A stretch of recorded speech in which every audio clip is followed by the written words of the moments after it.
Hello guys, our snack for today because it's weekend, no diet for us. We need to enjoy weekend. Correction, we are still on diet, but we make a break for 15 minutes. Okay. Our no rice.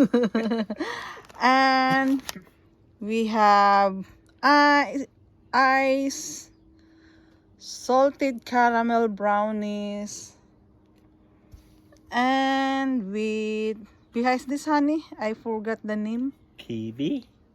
It's in English, kiwi up. And I got Philippine dry pineapples.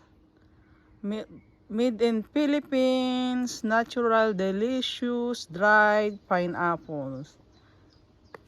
The fitness quality pineapple in the world. Wow! Tara guys, kain tayo. Yummy, yummy. Let's enjoy the weekend. No more diet.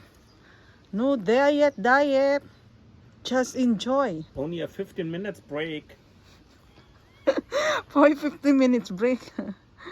So hurry up, the time is running. Okay, thank you for watching guys. Tara, let's eat. Blessed weekend. Salamat.